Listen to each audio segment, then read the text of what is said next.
And I don't know how to say this better, but I'll say it like this. I'm about to run my mouth, and you're gonna have to deal with me for a minute. I make no bones about it. I have created a platform with Marlo, TP, Doc, Lord Jamal, where we are a fan oriented podcast. We like to speak from the fans' point of view. And sometimes we have to pretend that we don't know ball. This ain't that. We also have to pretend that we don't understand economics and how administrations work. That ain't tonight. We understand fully what happened. And some of y'all gonna be pissed off with me because I'm gonna start naming some names. It is what it is. First, congrats to Coach Crarey. Hell of a coach. He earned his way up. But if we keep it a buck, FAMU was in an absolute impossible position.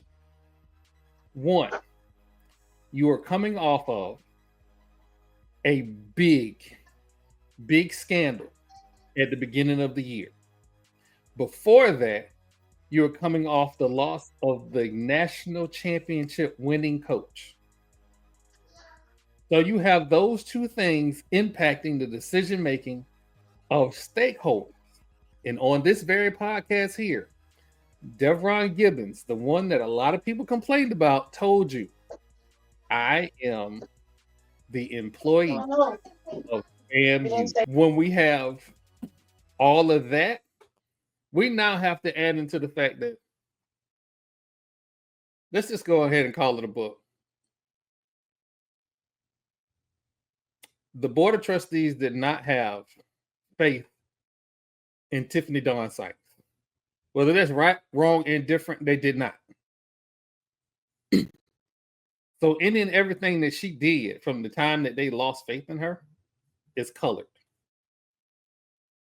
So what do? Do you give the next coach that she hired a 5-year contract?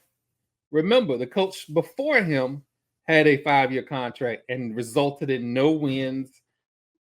I'm not going to say no wins. Don't say no wins because they gave him an extension after he won the MEAC that year. Right, right. I'm not going to say no wins.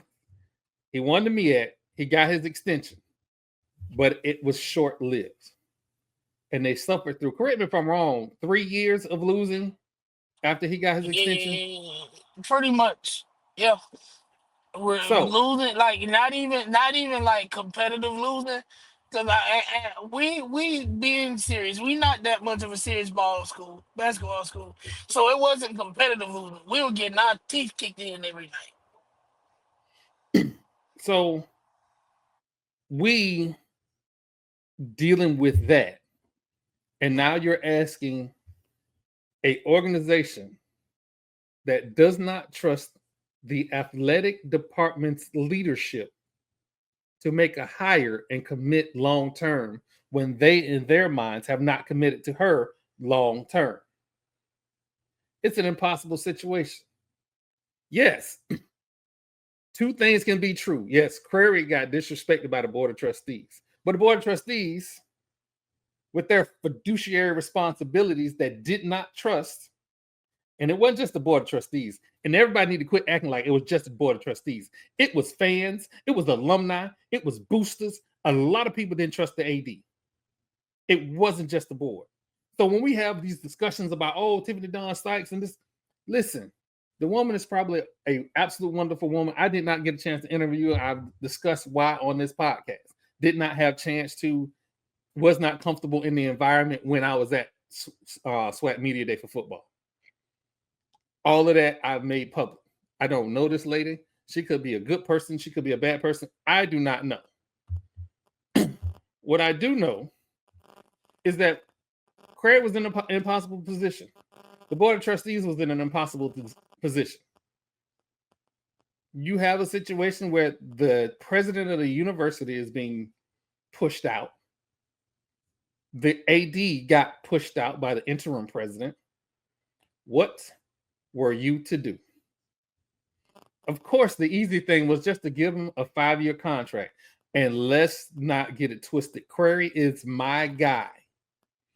From the time that I sat down and had SWAC dinner with him, I was like, oh no, he no ball.